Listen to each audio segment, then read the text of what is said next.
Welcome to the Power of Food podcast. We are so excited to bring you evidence-based nutrition information focusing on addressing the root cause for imbalance. Food has the power to help you achieve lifelong optimal health without the side effects of prescription medication. Subscribe on Apple Podcasts, Spotify, or any other podcast platform. I am Stacy Seslowski, functional nutrition registered dietitian.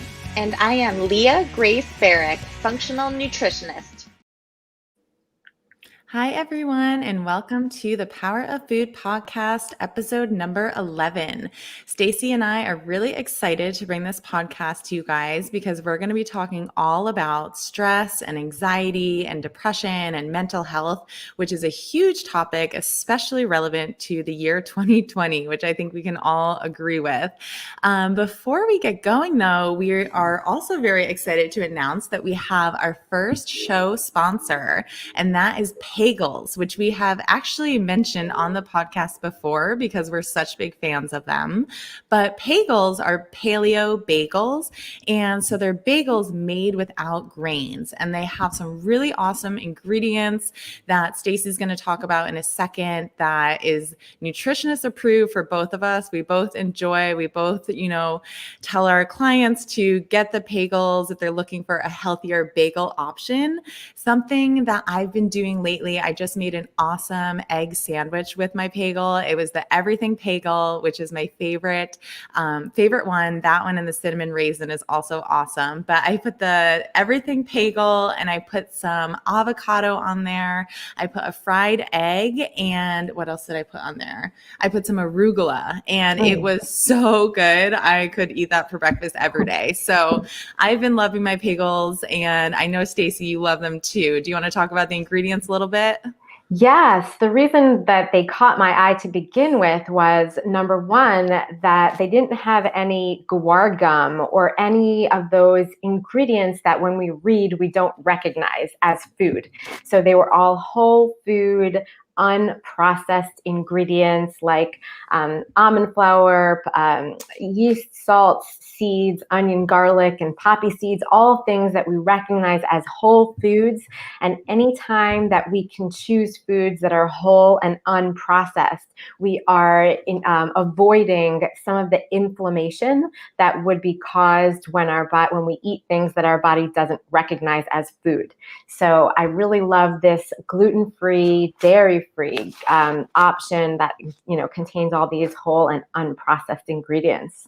Definitely. And if you guys are interested and you want to try them yourselves, we actually have a 10% off promo code for you.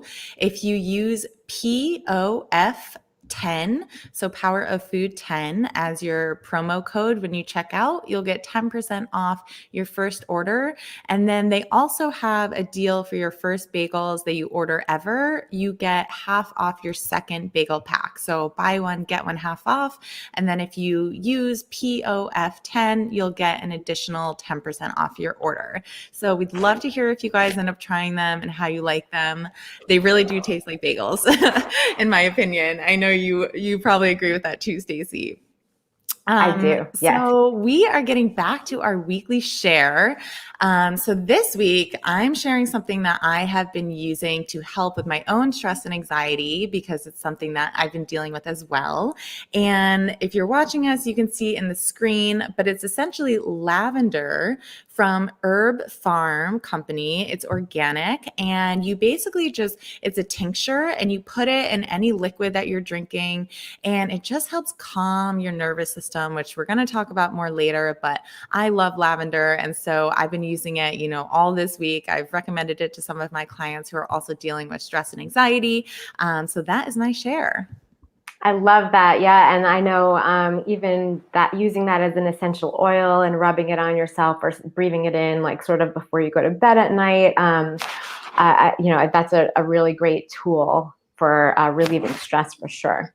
But I love the idea of mixing it into a drink of and just sipping that. I didn't even think of that. So really good idea.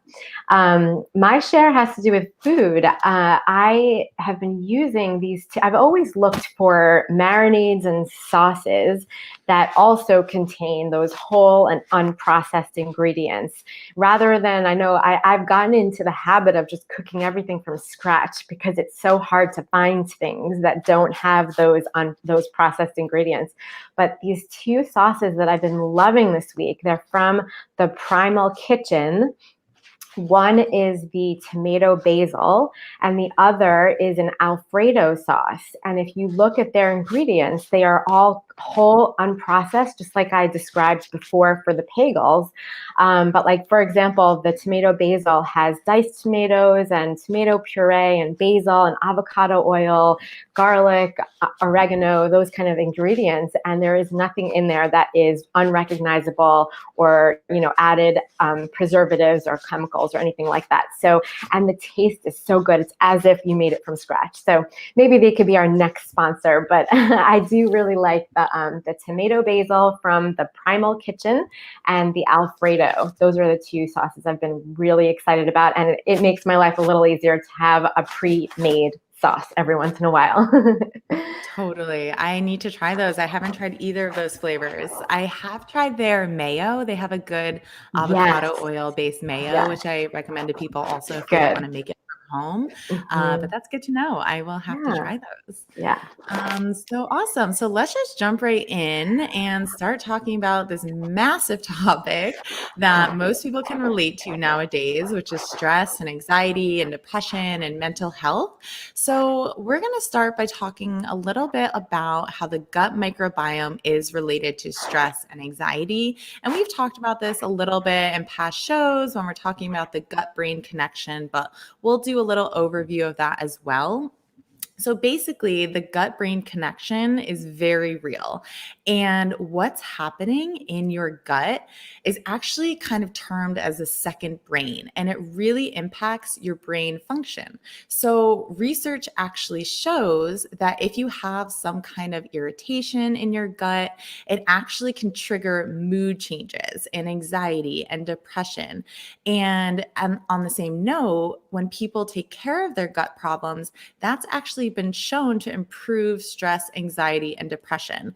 So we have these trillions of bacteria in our gut that do so many different things, where the research is exploding about this. And I think we're just going to keep learning more and more. But it's, shown that when people have dysbiosis or overgrowth, or they don't have enough diversity, that can negatively impact their brain health and, their serotonin levels, because most of our serotonin is made in our gut. So the gut-brain connection is very real. And when people are struggling with stress and anxiety and depression, I always look at gut health first. What do you think about that, Stacy? Do you have anything to add? Yeah, no, it's so interesting how the bacteria in our gut is what releases those hormones like serotonin and dopamine, and they go directly to our brain and impact our feelings, whether we're happy or sad or nervous. So it depend, and the research, like you said, has been shown that the types of bacteria will tell which hormones are being released. So there are many people who will take, let's say, a stool test, which will tell you the types of bacteria that live in your gut. And when they have an overgrowth of opportunistic bugs, that's what is dysbiosis. Dysbiosis is when you have an active, let's say, opportunistic bugs and less of the I don't know, I hate using the word beneficial bugs, but when the opportunistic bugs sort of take over, then we have the types of hormones that make us less happy. I don't know. I don't know if I explained that well. Can you? Yeah, no, I think you did. Like the good guys is kind of how Yeah. I say it. I know that's not really the most scientific term, but it's easy for people to understand. The good guys are responsible for serotonin production, which is our happy hormone. Also GABA, which helps calm our nervous system. And if there's imbalances, that can create less of those, but also it can contribute to inflammation, and inflammation in and of itself can contribute to stress and anxiety also. So it's kind of a double whammy. And also, if people have leaky gut, which a lot of people do, that can also contribute to inflammation as well. So it's the microbiome, but it's also the integrity of the gut and the overall health of the gut that really impacts mood and stress and how we deal with anxiety and all of that. Yeah, and it's interesting because food can directly impact our emotions by number one, we could eat the right foods that give us the nutrients we need to be able to make things like serotonin and dopamine. Number two, food can feed the bacteria in our gut to make sure that we have enough of the healthy, good bacteria that will release serotonin. And number three, if we don't have the right foods, like you said, it will cause some types of inflammation, and that inflammation will directly impact our stress chemistry and our mood. So I always love to bring back the idea of the power of food in all of this and explaining how food impacts the gut bacteria, and then the gut bacteria impacts our mood. So it's a direct relation. Yeah, exactly. And, food as medicine, the power of food, it's so true. People, even, people who eat like a standard American diet and they switch over and they start incorporating more veggies and fruits and whole grains and well-sourced meats and fats, good fats, they, have major increases in happiness, mood levels, stability, all of that. So it doesn't have to be some crazy protocol that you go on, some gut healing thing, not to say that's not helpful, but a whole foods diet can really do wonders, especially if you're coming from a pretty processed diet that's high in inflammatory fats and sugars and that kind of thing. So I really, really love to talk about this topic because, again, so many people struggle with it, and food is so powerful. So do you want to talk a bit about serotonin and dopamine and GABA and kind of what those are and how our body makes them? Yeah, absolutely. So it's funny because I feel like most people have heard the word hormone, right? And hormone, it's kind of like a text message that your body is sending. It just literally like tells your body what to do. And not as many people are familiar with the word neurotransmitter. Neurotransmitter is basically a hormone. It's a text message that your body is sending to tell your body to act in a certain way. But the difference between a hormone and a neurotransmitter is that the neurotransmitter has something to do with the brain and the nervous system, whereas the hormones might not necessarily have anything to do with the nervous system. So the serotonin and dopamine and GABA, these chemicals that we've been mentioning, they are all neurotransmitters. So they're basically hormones that stem from the nervous system, and they do impact the way that we feel, the way that we react to things. So they are directly related to our happiness, our sadness, our nervousness, anxiousness, all that kind of stuff. Serotonin is kind of like the happy one. Dopamine also has something to do with our happiness and sadness, and emptiness. All of these are sort of like related in so many ways. GABA is the one that keeps us calm and relaxed and helps us fall asleep at night. So when there's an imbalance in these, we absolutely feel less happy or more sad or more anxious or unable to sleep. And again, we're going to use food to help our body create these hormones or neurotransmitters. We're also going to use food to impact the gut bacteria to make those neurotransmitters. And finally, we're going to use food to reduce the inflammation so that we don't have extra stress. So that's kind of my big overview. Maybe talk let us know like sort of what foods we can eat to create serotonin and stuff like that. Yeah, so that was an awesome overview. Thank you for that. So serotonin, as you said, is really the happy hormone and the happy neurotransmitter. 90% of the serotonin in our bodies is made in the gut, which is just mind-boggling. And so it really helps with stabilizing mood, our feelings of well-being, as you were mentioning. And so serotonin has what we call a precursor, which is what turns into serotonin in the body. And this is an amino acid, which is a building block of protein called tryptophan. And most people have probably heard of this because it's what everyone talks about with Thanksgiving when we get really tired after our meal, which, side note, has more to do with the calories you're eating and like the alcohol than the Less to do with turkey. Yeah. Exactly. In the turkey. Turkey does have tryptophan, but it's not going to make you like take a nap after your Thanksgiving meal. But yeah, so we want to make sure that we're eating enough tryptophan. So that's turkey, nuts, cheese, red meat, eggs, soy products, and salmon all have tryptophan, which again is the precursor to serotonin. And certain foods do have serotonin in them, but it's not like we eat these foods and then it automatically acts as serotonin in the body. You need like vitamin B6 and some other processes to happen. But these foods are bananas and pineapples are two that have serotonin in them. Dopamine is more the feel-good hormone. So, this plays a role in how we feel pleasure. It keeps us focused. It helps us find things interesting and rewarding. So like, this is why Instagram is so addicting, because like you go on and it's that dopamine rush. So dopamine, it goes through a couple different processes as well. And for dopamine, we need something called tyrosine, which is another amino acid.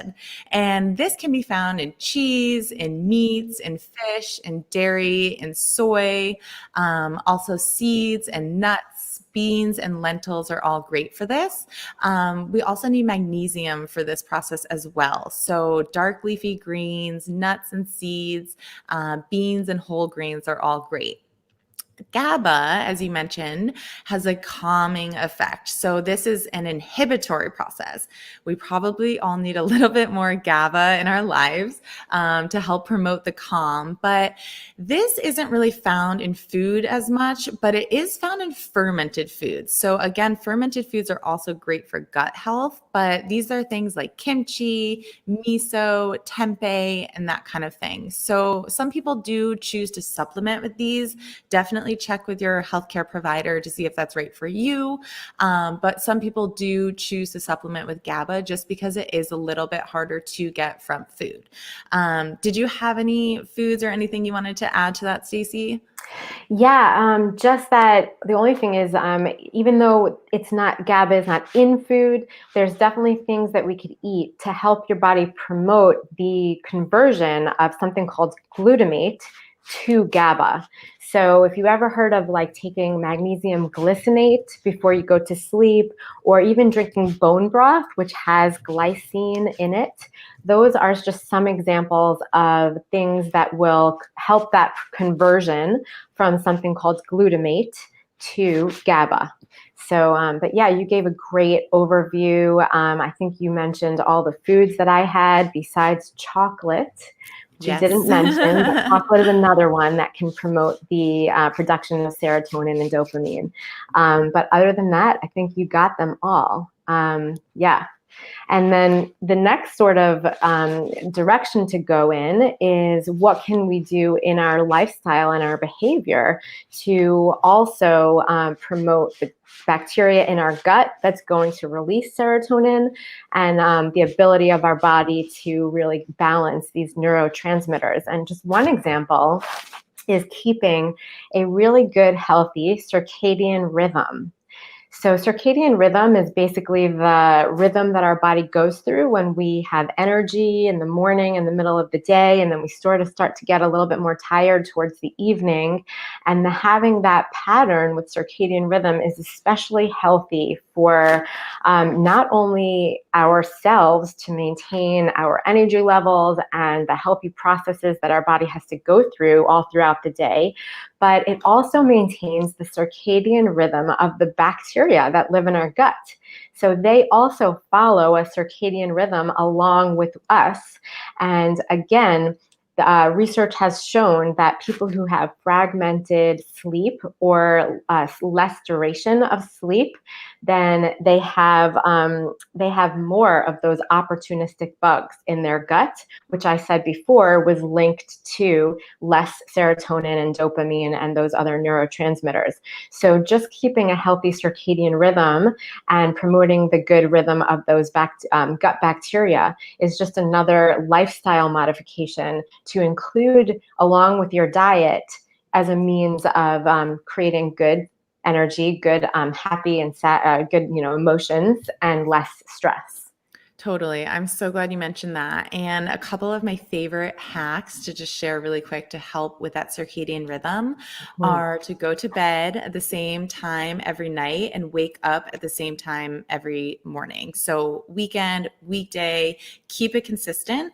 And then when you wake up, if you can, get outside without sunglasses, get exposure to the sun, even if it's cloudy out for 10 to 15 minutes, go for a walk if you can. And that just helps signal to your brain that it's morning, you have increased cortisol then, it will help wake you up. And then also just really focusing on sleep hygiene before you go to bed. So avoiding blue light from technology, winding down, maybe drinking some lavender tea, reading a book, doing whatever you need to kind of relax, deep breathing. And then my other favorite one is to wear blue blocking glasses throughout the day. So essentially, these are just glasses that you get. They're not a prescription, and they just block the blue light on your screen. So a lot of technology now actually has an option to go into what they call night mode. So you can also set that on your computer or on your phone, which I do. I think it goes off at like actually you can set it to sunset now that I'm thinking about it. So your computer will automatically shift to kind of a more orange or yellow hue. But on top of that, throughout the day, I like to wear my glasses, especially when I'm on the computer a lot. And that just helps the blue light not really disrupt your circadian rhythm as much. So those are a few of my favorite hacks for that. Yeah, great ones. And the more that we can, I kind of like to look at those things almost like a checklist. And the more we can check off that we're doing, then the better off our circadian rhythm would be, the better off, so many people complain about fatigue and loss of energy. And sometimes it's as easy as this, like it seems overwhelming. And it seems like, why can't I figure out why I'm tired all the time? And sometimes it's just these easy tweaks that really can impact the way that they feel all day long. So yeah, great list. So we've talked about the gut microbiome, we've talked about foods, and we've talked about the circadian rhythm and that kind of lifestyle modification.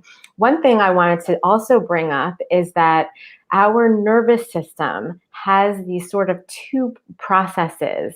One of them is fight or flight. And that's a healthy process to have because we do have to, have the ability to fight and to defend and to handle stress and challenges and things like that. But we just don't want that to be overemphasized all day and all night. The other process that our body has is rest and digest.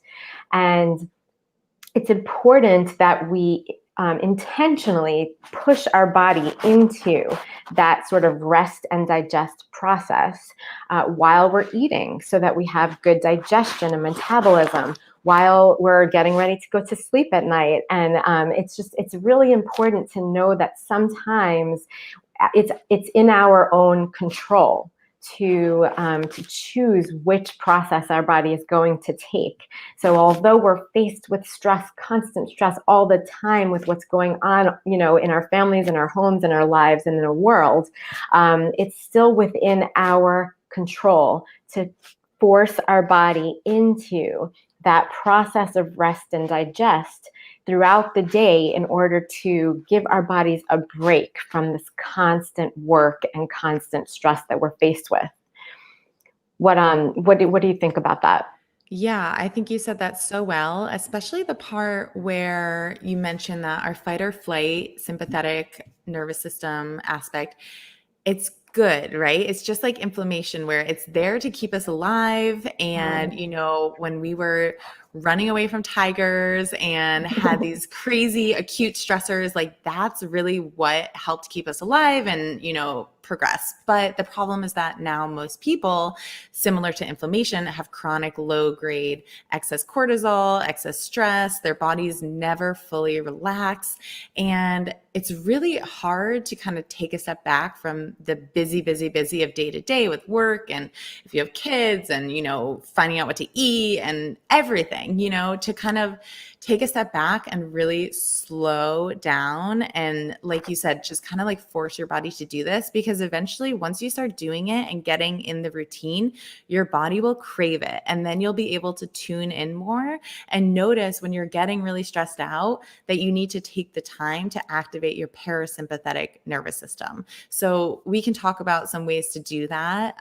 Unrelated to food, we already mentioned a lot of food ways, but there are so many stress management strategies out there.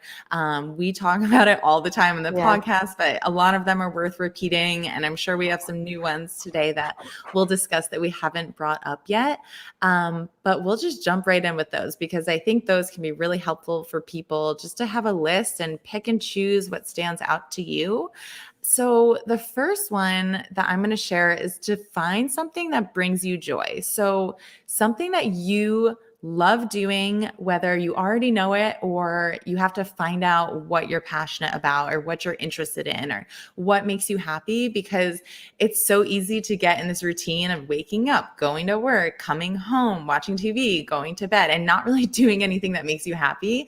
And so that's like my number one thing, is to find something that brings you joy and prioritize it. Put it on your to-do list if you need to. Really make an effort to do that, because life is short and we want to enjoy it. So that's my first one. What about you, Stacy? Yes, I totally agree with that. And I really love that as being your number one, because it's so easy to forget that. It's just like you said, you get into this routine, you have so many responsibilities. Like, who has the time to, to include something fun every single day? But even if it's just a few minutes, find a hobby. Or I totally agree with what you're saying. The other one that I always recommend is, because it's rest and digest is so important to your metabolism.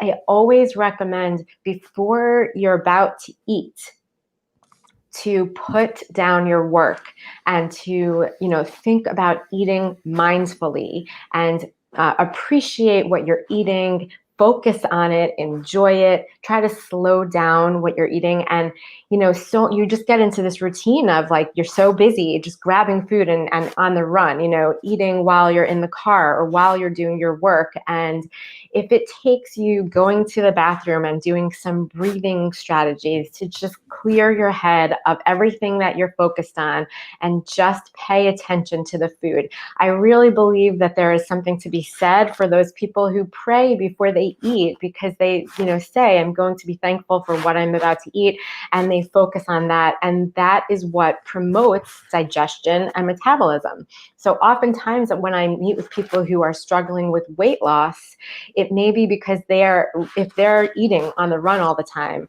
basically their body is saying, well, we don't have time to digest this. We're going to store this as fat while we get done all this other stuff that you're thinking about. So if you're struggling with weight loss, think about slowing down, putting the work down, and eating mindfully as one means of, forcing this rest and digest to take place. Totally. So important. And like you said, you're not going to digest and absorb the nutrients if you're running around while you eat. So even if it's the healthiest meal in the world, you're not going to be getting all the nutrition out of it that you could if you're eating it stressed out and not really focusing, versus taking a deep breath and stimulating that rest and digest. So I'm glad you mentioned that one. My next one is yoga and gentle movement. So I say gentle movement because exercise is a stressor in and of itself, especially cardio, HIIT, really high intensity exercise. So if you are really, really stressed out, you might want to avoid doing some really intense workouts, which I know seems like not really the right thing because it might be what you consider to be stress relief and, how you get out all your tension. And movement in and of itself is great. So slower movement, for instance, instead of doing like a hot yoga class, do a yin class or a gentle class or a restorative class. And that usually incorporates a lot of breathing, which again stimulates the rest and digest, gentle movement, walking in nature, exposure to nature also helps with stress and anxiety. So you can get kind of a 2-in-1 with that one. But yoga and movement in general can really help with stress and anxiety.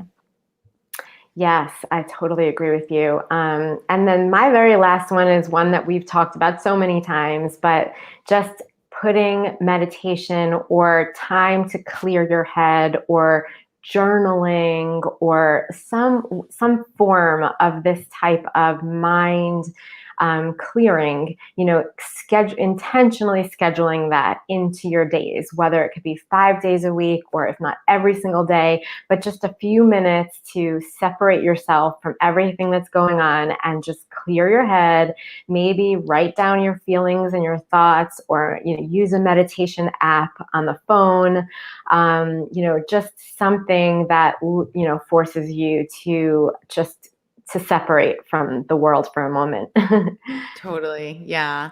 And my last one, I have so many, I could go on forever, but I'll just do one more because we have talked about it before. And I think it is really important and it's easy and it's free, is to stimulate your vagus nerve. So the vagus nerve is that nerve that goes from your brain down to your GI tract. It's the biggest nerve and it can totally help with stress and anxiety. So the way that we stimulate this is through singing, through gargling. So if you gargle some like water, that kind of thing, humming, and then slow diaphragmatic breathing. So full breathing can help with that vagus nerve stimulation as well. So just wanted to mention that one.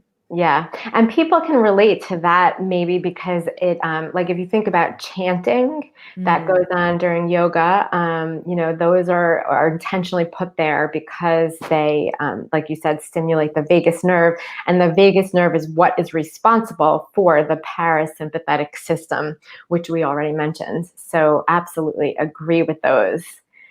All right. Was there anything else that you wanted to add before we finish up? I don't think so. I mean, I think we did a pretty good job covering it. I think, stress is so prevalent and it's the root cause of so many chronic diseases. So really prioritizing your stress management and taking time for yourself, practicing some self-care, managing your stress is not only going to help you, in your day-to-day, but it's going to help you in the future prevent chronic disease. So it really is such an important thing. Yes. So just as a quick rundown of the 4 or 5 things that we focused on today. Number 1, we talked about the gut microbiome and how important it is to promote the good, healthy bacteria that will release serotonin and dopamine. We also talked about specific foods that help your body create those hormones and neurotransmitters. We talked about some lifestyle modifications that would promote a healthy circadian rhythm, also important for the gut microbiome, and then some techniques to promote the vagus nerve and the parasympathetic system, which is responsible for rest and digest. So those are the big topics we covered. If you guys have any questions about anything that we talked about, we'd love to communicate with you guys and engage. So definitely stay in touch with us, and we'll be back next time. Awesome. Thanks so much, Stacy. See you You next got time. it. Bye-bye.